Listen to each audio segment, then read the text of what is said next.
The rise of nationalist parties in Scotland, Wales and Northern Ireland needs acknowledging by Westminster, and this is why.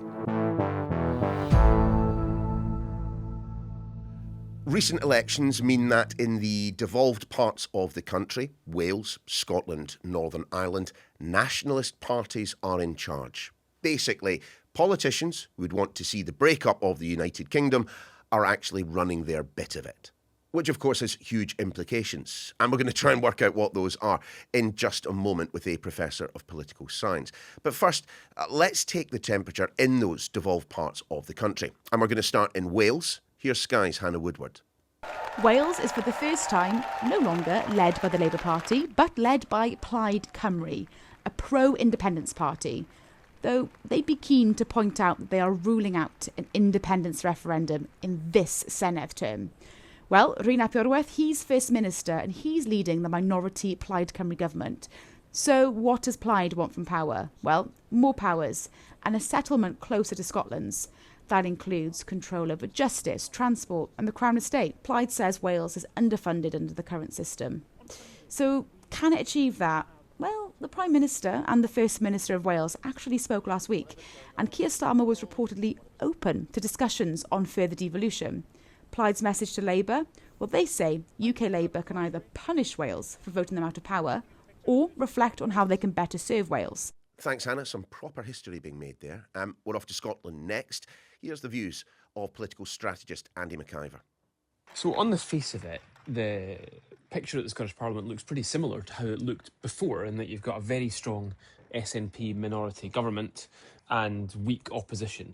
I think the difference is what might happen next, because a John Swinney mandate looks very different from a Nicola Sturgeon mandate. In theory, it's something that can prioritise work over welfare, it can prioritise growth over tax, it can prioritise public service reform, and these are things he says he wants to do. I think what that does is it makes a significant difference potentially to the picture for independence, because actually all that the independence campaign needs to give it a real acceleration is A, for John Swinney and the SNP government to perform better in government. So that's one process that needs to happen.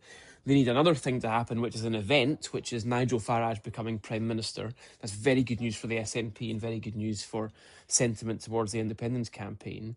And then they need Nigel Farage to grant a referendum, because that is the one thing that is missing at the moment and the one thing Labour and the Tories say they won't do.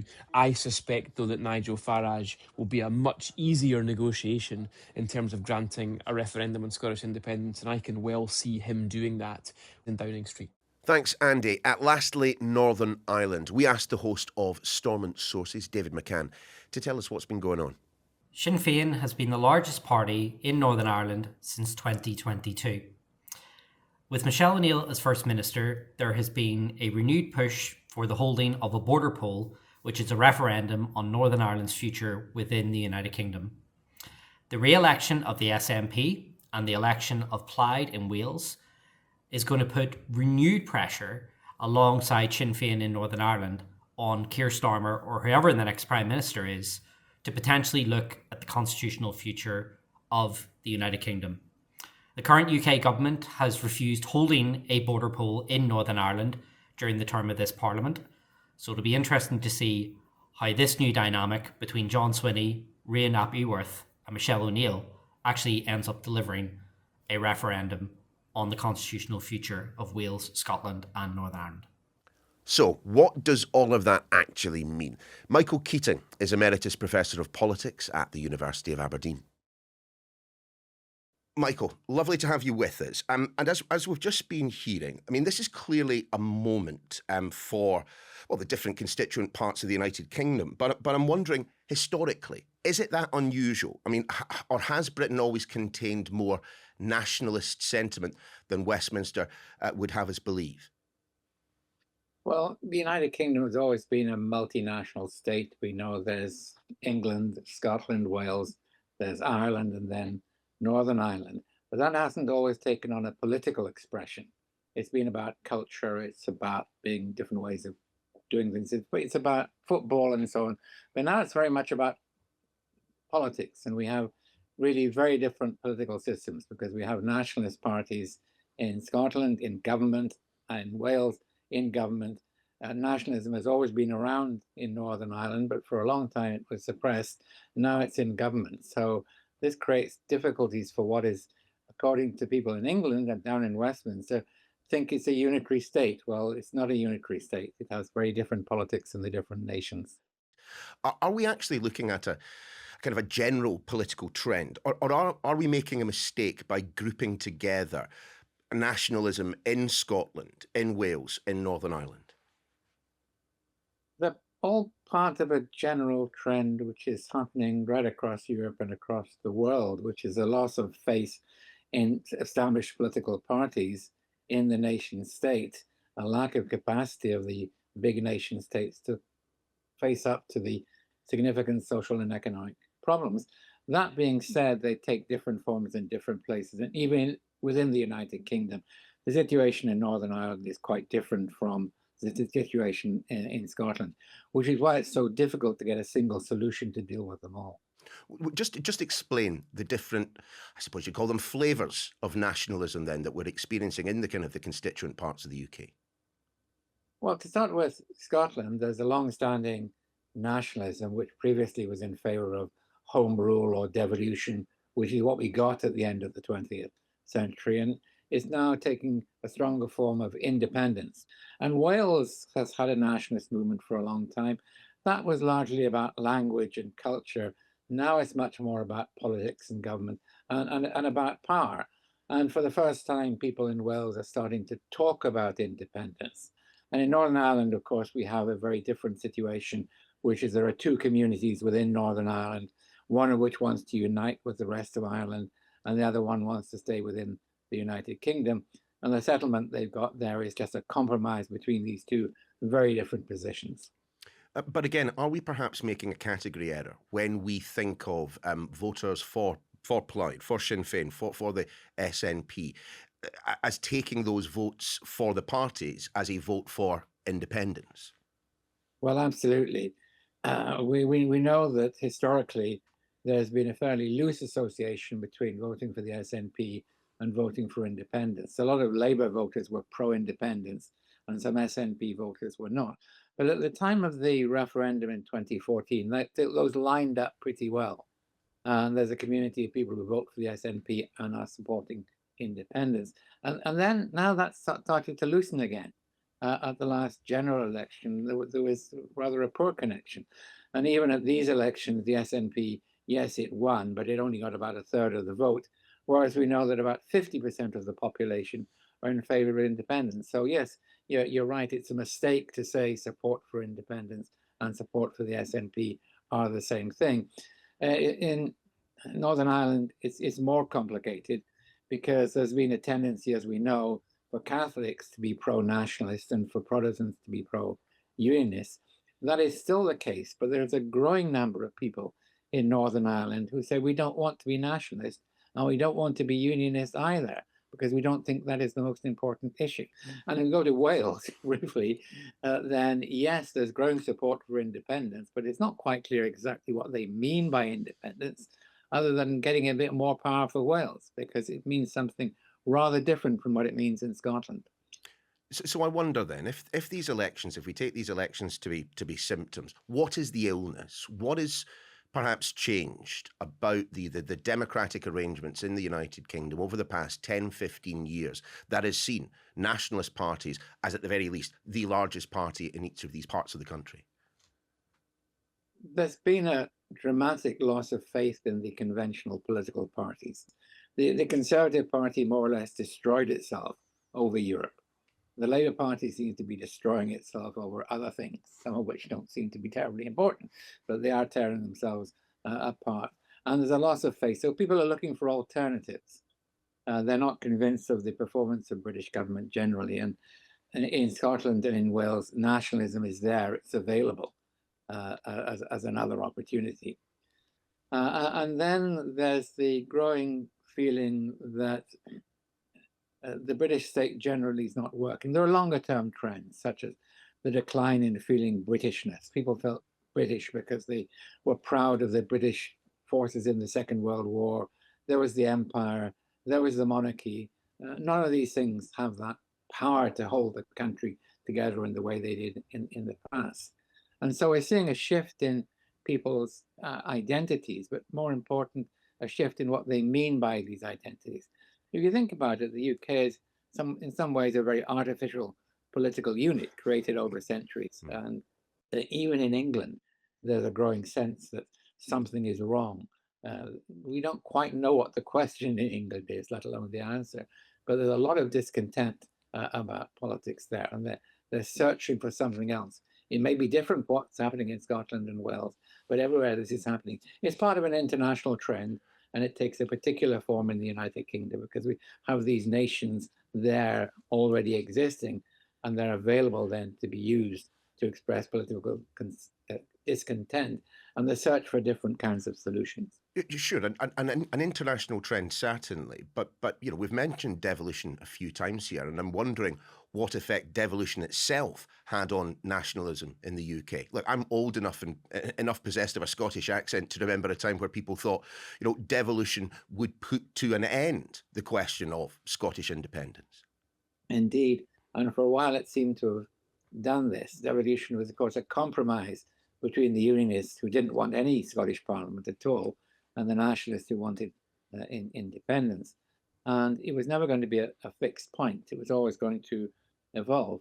And the way it did evolve is that people started looking to the Scottish Parliament as their primary reference point for politics. In fact, if you go around Scotland, you don't see the British government very much. It's not there. The education system was already totally Scottish, the legal system. Now, some of your social security, all of your planning decisions, all of your decisions about local government, the health service, it's all got a Scottish label on it. And that has meant that people feel naturally that is the primary level of government. The same thing has happened in Wales. Does that portend support for independence? Well, yes. There's a feeling now that Scotland could be independent. There's more confidence in, I'm not saying there's total confidence in independence, because there's not, but it feels more of a thinkable prospect than it was, say, 40 or 50 years ago, when hardly anybody really believed that it was serious. And even more dramatically, we're seeing that process in Wales, because remember, the Welsh barely voted for even devolution, and now about 30% of them saying, well, we might go all the way to independence. What role does Brexit play in the nationalistic tendencies that we're seeing? It plays a big role, especially in Scotland and in Northern Ireland. In Northern Ireland, it played such a huge role, and people in London didn't seem to realise that the whole of the Northern Ireland peace settlement and the constitutional settlement there was dependent on us being within the European Union, because within the European Union, there was not a border with the Republic of Ireland, and having left, there is. And it did lead to an increase in support for Irish unity amongst nationalists. It didn't persuade any unionists, but the nationalists became more persuaded. And in Scotland, of course, some of the same thing happened, because the devolution settlement was also underpinned by the European Union. But the big thing, of course, is that Scots voted by a large majority to remain. And that gave a small boost to the independence movement. Not as much as you might have expected, but it did give a boost to the independence movement, moved it up from 45% to about 50%. But to the disappointment of the nationalists, it didn't cause such a grievance that support for independence shot up. And young people are both committed to Europe and committed to independence. So in the long run, that is the way things seem to be going. What role does England play in all of this? I mean, I suppose there are two things to discuss here: whether or not we are seeing a concomitant rise in English nationalism, in inverted commas, and what effect, I don't want to call it dominance of the political system, but certainly the geographic location of power, how much that has influenced independent thought, nationalistic thought in other parts of the UK. Well, that's where the future of the Union will be decided. If the English decided they wanted to be independent of the United Kingdom, then that would be decisive. There'd be no argument about can you or can you not do it. Well, that's not going to happen.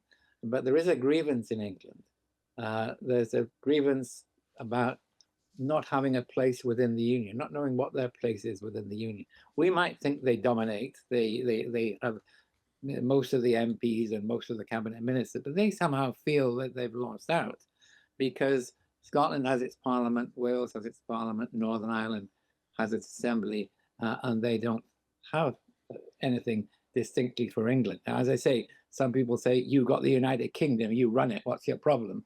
But they don't see it that way. They don't really want their own parliament because they run Westminster. They don't really want regional government, but they do feel that somehow they're missing out. So where does the country go next? Does the kind of the democratic settlement that we've got at the moment and this rise of nationalist parties and the component parts of the United Kingdom, does that inevitably lead to breakup? It depends on a lot of things, but when we talk about independence, we've done some survey work on this, by the way.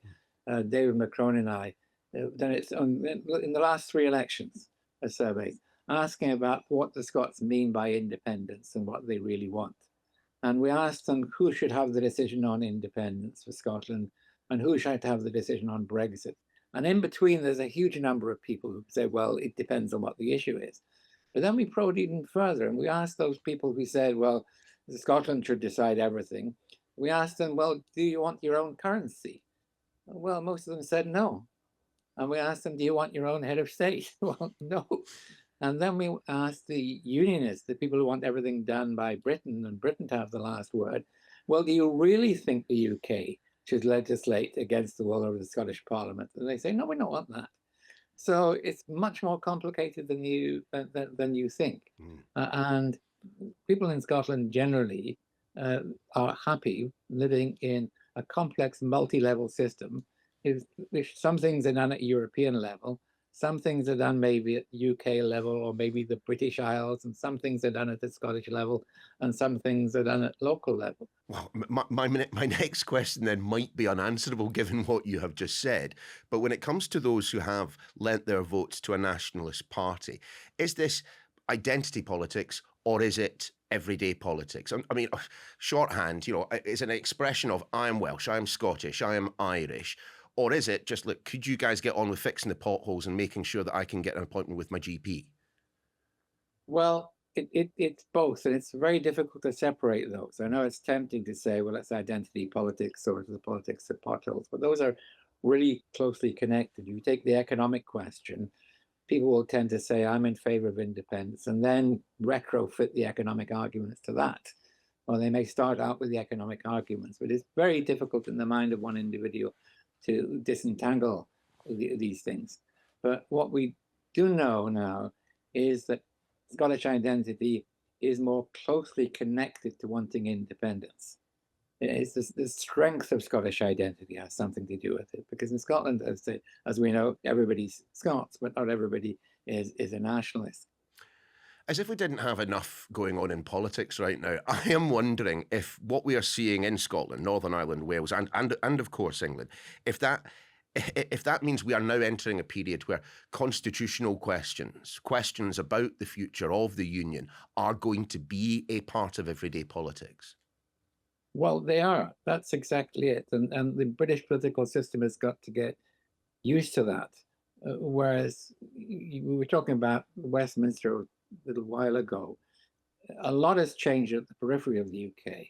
Huge changes in Scotland, Wales, and Northern Ireland. There's absolutely nothing has changed in Westminster, nothing whatsoever. We're a unitary state, we control all the power, and the nationalists are just outside the system. We won't have anything to do with them. Whereas in a plurinational state, something like a federal state, which it should become, that should be part of politics at Westminster as well. In fact, even before devolution, it was, Scottish politics was there, it was present. Now they just say, well, you look after your stuff in Scotland and we'll look after the UK things, and just don't bother us. And they have to learn. Every few years, I'm invited down to Westminster for their devolution week, and they say, well, you've got to tell these Whitehall civil servants about devolution, because it's so marginal and peripheral to them. they don't pay a great deal of attention until you get a nationalist government in Wales, or you get a Scottish referendum, or you get Brexit. Suddenly they realize this is a very complicated state. So it's lopsided in the sense that Westminster has so much of the power and always has the last word, but also in the sense is that we spend a lot of time talking about these things, and down in Westminster, they just don't. And every successive government comes in and they have to learn it all over again, including the present government when they came in. They had very little to say about Scotland, Wales, or Northern Ireland. I wonder then, just in terms of where we go next, I mean, is the real danger for the union that people actively want to leave, or is it that more and more people just simply don't feel enough of a reason to stay, enough of a connection to the other parts of the United Kingdom that would make independence unthinkable? Yeah, that's it. I've been talking to a lot of journalists in the last couple of weeks since the election, foreign journalists, and they say, well, why do some people in Scotland want to leave? And I say, that's the wrong question. The question in Scotland is, why do some people want to stay? What is the reason for staying? Not the reason for leaving. The reason for staying, because we're a nation, we could become independent. Why do we want to stay? And that's where the union has failed, because the unionist side have failed to convince people that the union is really offering them something while respecting their own identity. Now, I should say the nationalists have also failed, because they failed to persuade people in Scotland that they should be independent. So that both sides in this argument have failed, because the world has changed and they haven't changed. They're still sticking to very old-fashioned notions of what is the nation, what is sovereignty, and what is independent in a changing world, and people just don't understand it anymore. Michael, it's been an absolute pleasure talking to you. Thanks so much for your time. Okay. Thanks very much for listening, and do remember to get in touch if you've got any thoughts on today's episode, or indeed any suggestions for what we should be covering in future. why@sky.uk is the email. We're back again tomorrow.